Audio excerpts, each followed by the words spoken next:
रामकृष्ण हरी मंडळी, मी तृप्ती खांडे तुम्हा सर्वांचं स्वागत करते माझ्या ब्लॉगमध्ये.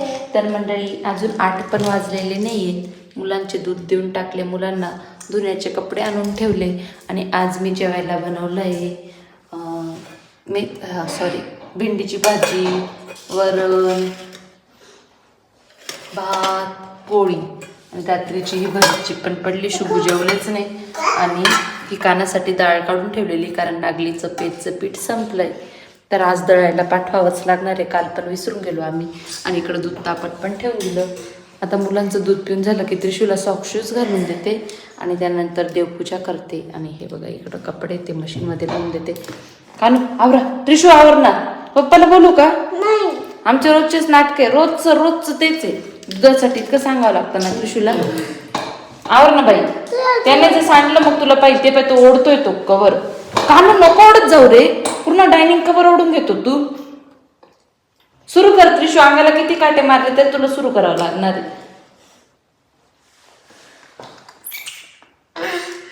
आमचा कानू पाय किती गुड बॉय, किती गुड बॉय बघ आमचा कानू, किती गुड बॉय. मॅडम बघते बघ किती गुड बॉय.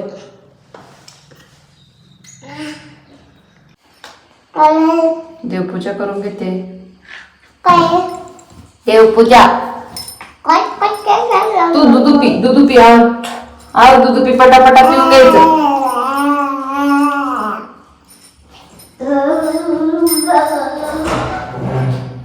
नुसतं टाइमपास करताय पोर.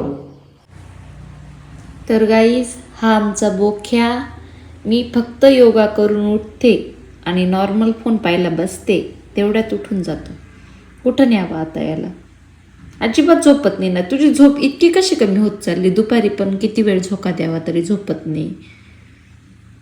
तरी मी तुला डायपर लावला, मला वाटलं तू सू करून देतो मग तुझी झोप मोड होते. दिवसाचा डायपर लावून दिला मी तुला. डायपर लावलेला तर आमच्या भाऊला सणच होत नाही, लगेच 2 नंबरचा कार्यक्रम करून मोकळा होऊन जात होतो.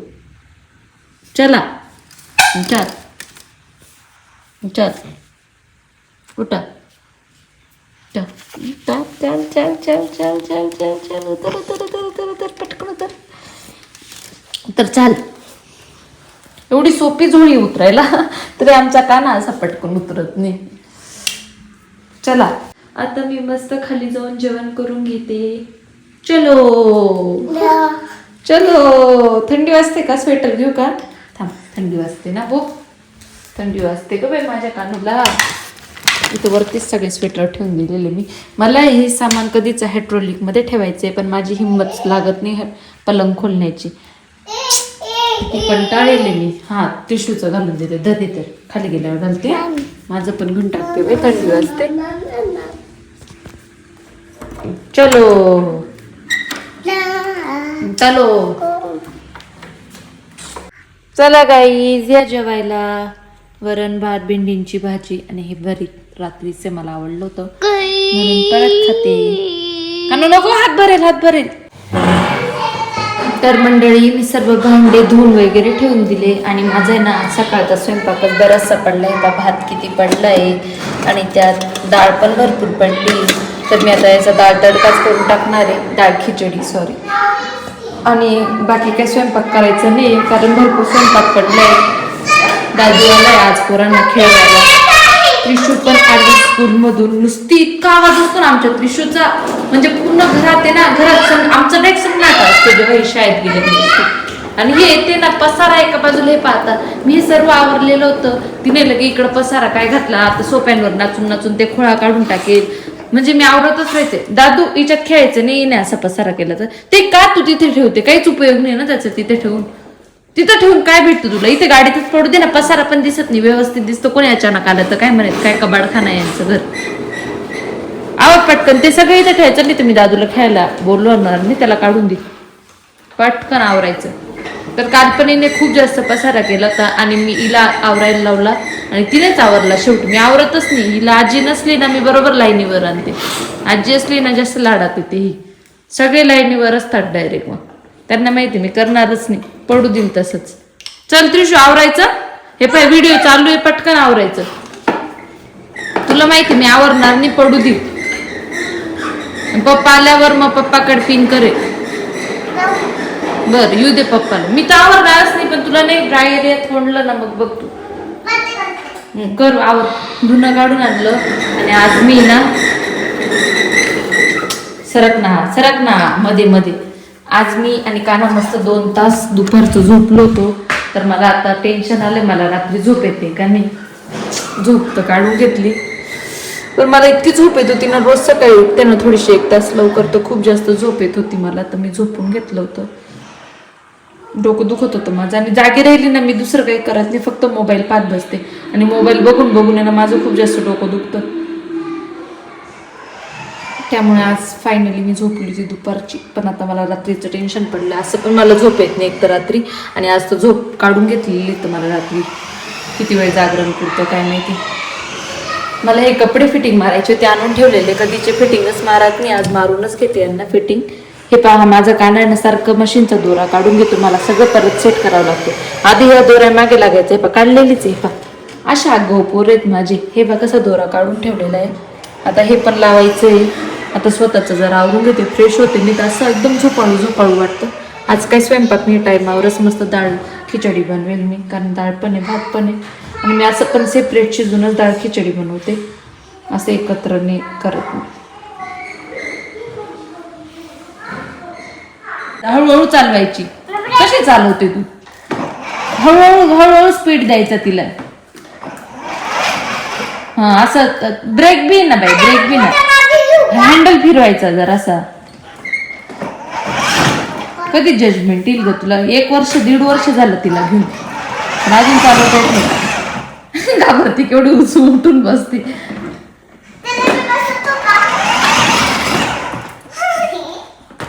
कशाला पसारा करते त्रिशू?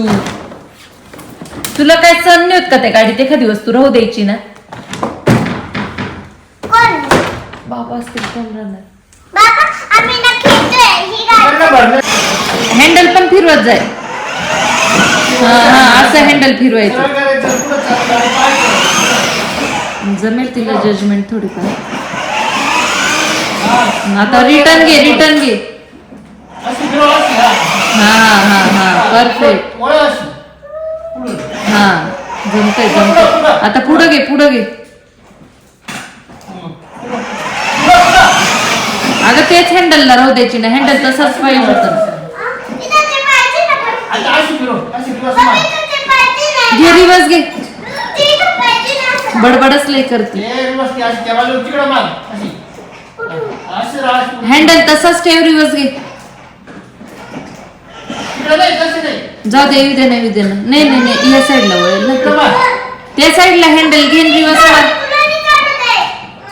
अय तुझ्या साईडला हँडल घेऊन रिवर्स कर.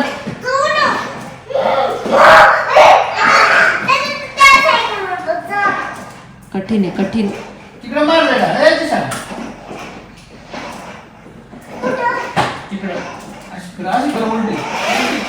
उलटी. तुला हँडल कोणत्या साईडला घ्यायला लावलं होतं? आता घे पुढं घे. हँडल फिरव ना.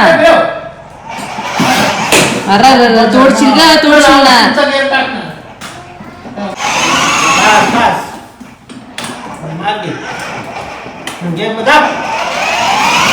जिना बर का जिन्याची कास. हळूहळू. हा रिमोटला. तो रिमोट रिपेअर करून भेटेल का हो? त्याचा काय प्रॉब्लेम आहे? टाकले ते मी एका वेळेस शेल पण.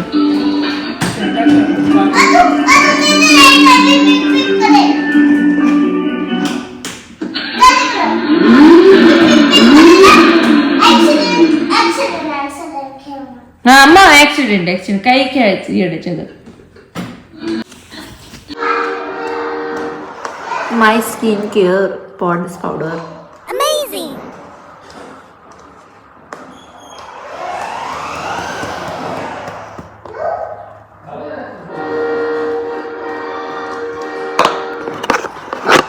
थोडीशी लिपस्टिक.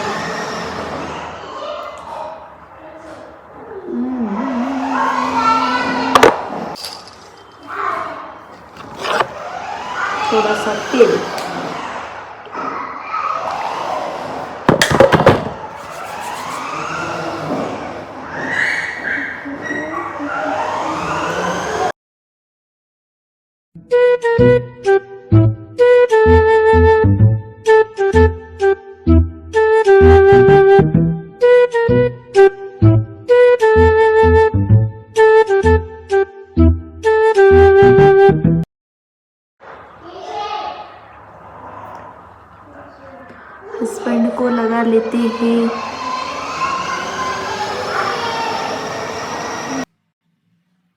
लेकिन ये साला कर क्या रहा है यहाँ पे?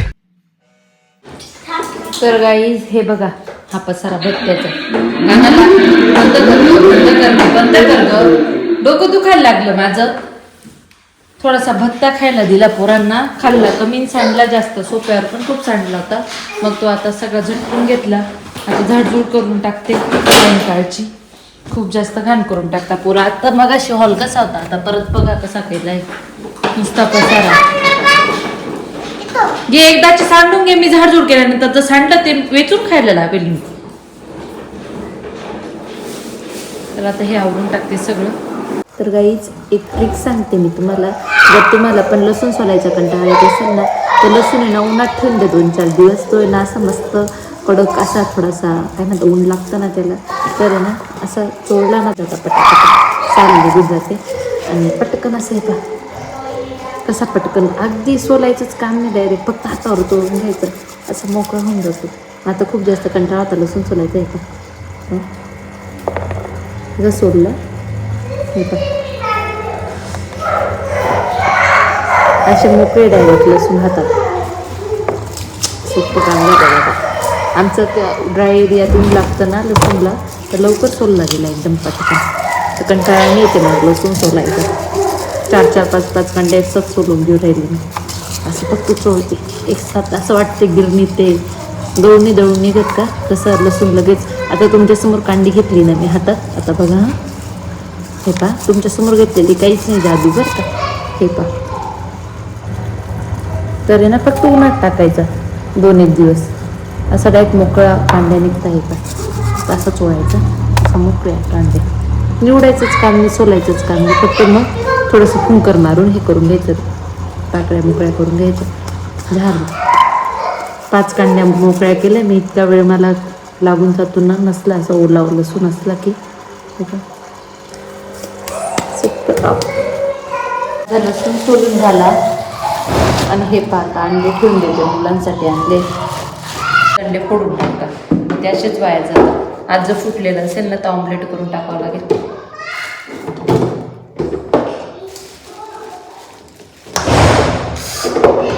काय चालू आहे हे पोरं ना मला मेंटेन करून टाकतील राव.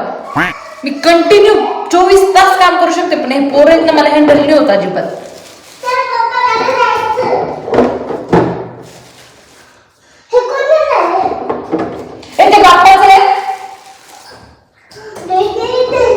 दरवाजेचा अशा आदळता ना इकडे जोरात धडक भरते. एखाद्याचा हात पाय अटकला तर डायरेक्ट मुडायला बसला, इतके जोरात आदळतात.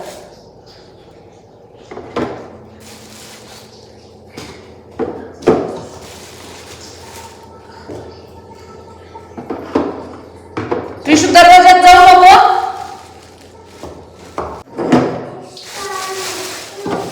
आपले अंडे ठेवून झाले. हे मी आलं लसूण ग्राइंड केलंय डाळ खिचड्यासाठी.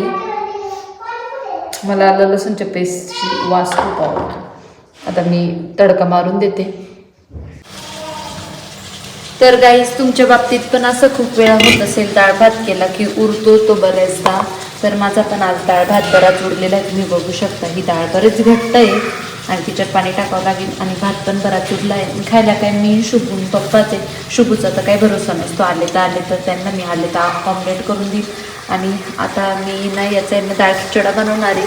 तर अशा रेसिपीचे ना रियूज आपण करू शकतो आणि अगदी छान भन्नाट रेसिपी बनवू शकतो. तर याच्यात ना मी तेल टाकलं, जिरं टाकलं, हिंग टाकलं, ते आलं लसणाची पेस्ट टाकली आणि कढीपत्ता टाकला, थोडासा कांदा चॉप केला, टोमॅटो चॉप केला आणि याची सगळ्यांची फोडणी दिली. म्हणजे व्यवस्थित आता याचा कलर बदलला ना, शिजलं ना की याच्यात मॅगी मसाला टाका, लाल मिरची टाका आणि त्यानंतर चांगलं व्यवस्थित त्याला मिक्स करा. त्यानंतर हे डाळ याच्यात टाका आणि डाळ थोडं घट्ट वाटलं ना त्याच्यात अजून पाणी टाका गरम करून. आणि त्यानंतर थोडंसं पातळ झालं ना ते की त्याच्यात हा भात टाकायचा. एकदम घट्टपणा येतो त्याला आणि एकदम ढाबा स्टाईल तुमचा डाळ खिचडी तयार होऊन जाते. तर अशा प्रकारे बनवा, एकदम टेस्टी लागतो. आता मी बनवते. तर गाईज हे असं थोडंसं पाणी टाकून असं हे तयार करायचं आणि त्याला एक उकळी द्यायची. त्यानंतर हा भात टाकायचा आणि तुमचा डाळ खिचडा खाण्यासाठी तयार आहे. तर माझा गॅस ओटा अजिबात खराब होत नाही, तरी पण मी एकदा पुसून घेतला. हे किती क्लीन असतो स्वयंपाक करून पण. आता फक्त एवढा स्वयंपाक केला, तेवढे 2-3 भांडे तेवढे धुवायचे आणि बेसिन आवरायचं बस. तर मंडळी तुम्ही बघू शकता डाळ खिचडा किती डिलिशियस दिसतोय, एकदम ढाबा स्टाईल दिसतोय. तर आता आम्ही मस्त जेवण करतो आणि आपण भेटूया तोपर्यंत पुढच्या ब्लॉगमध्ये. ब्लॉग आवडला असेल तर लाईक करा, शेअर करा, सबस्क्राईब करा. Bye bye.